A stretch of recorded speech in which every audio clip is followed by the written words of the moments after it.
When you're a teenager in a small town and it's the weekend and you're a little bored and your friends say, "Oh, we should drive to that haunted, abandoned insane asylum tonight." Even if they don't use the word dare, you know what they mean. You have to say yes. There's no turning around, there's no turning away, there's no turning back. You ignore the voices of fear and anxiety and good old-fashioned common sense, and you say yes. I said, "Yeah, that's awesome. We should totally do that." There were 6 of us on the adventure that night. We took 2 cars. I drove my Aunt Gloria's dark gray Honda Civic, which I think she knew I was borrowing that night. She started to get forgetful around this time. To tell you the truth, years later, we realized these were the first signs of her early onset dementia setting in.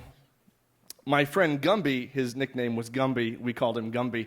Gumby drove the other car, and he brought with him a video camera. He wanted to capture the ghosts on tape. I think this was more of a science experiment for him. You had to drive down this long, narrow, windy, sketchy dirt road to get to the haunted, abandoned insane asylum, of course. And when you arrived, there it was, set against the moonlight, with nothing around you but woods and wind and the whispers of your fears.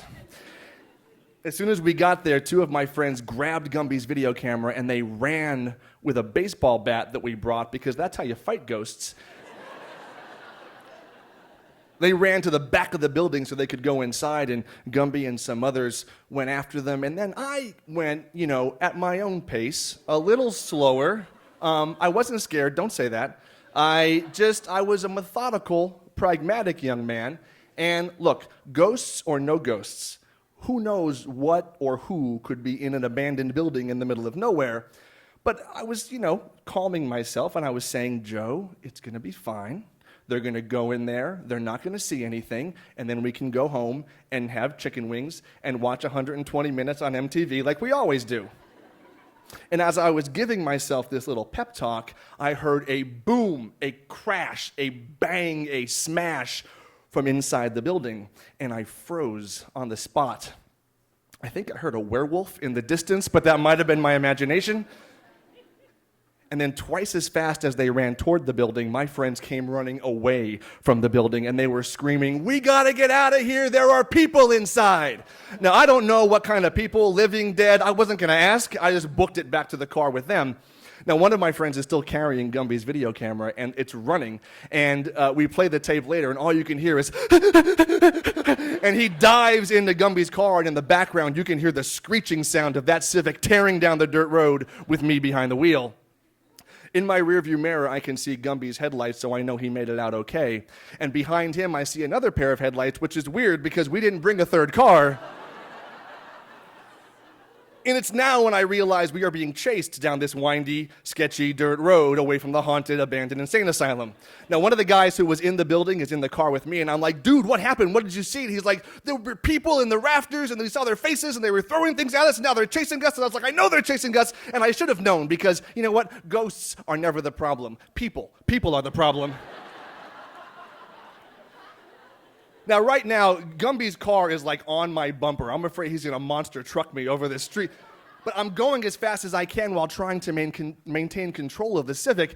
But eventually we hit a curve the Honda can't handle, and we start skidding, sliding, like Dukes of Hazzard style, sideways, and we crash into some bushes or small trees or some debris, whatever. Everybody's fine. We all jump out of the car. Gumby's car pulls behind us. All those guys jump out of the car. We have our baseball bat, because here comes the third car.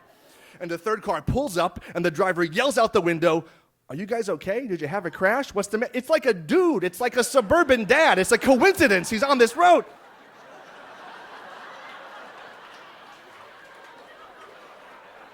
And we're like, "Yeah, we're fine. Get out of here. You're not even a ghost." So the car is all scratched along the driver's side. The front left wheel is like really mangled. It was drivable though, so I was able to get home.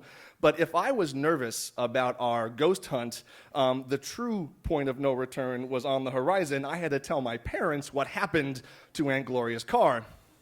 So I woke up the next morning and my dad's not home, and that's good, because I can talk to my mom first by herself.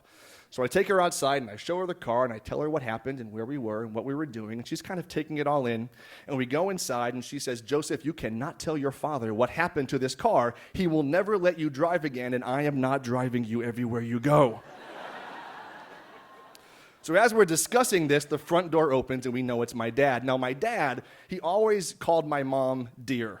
Sweet, right? No matter what his tone of voice or his mood, it might be dear, it might be dear. This time it was dear, and we're like, oh, this is not good. But he comes into the kitchen, and he looks at my mom, and he says, did you see what Gloria did to that car?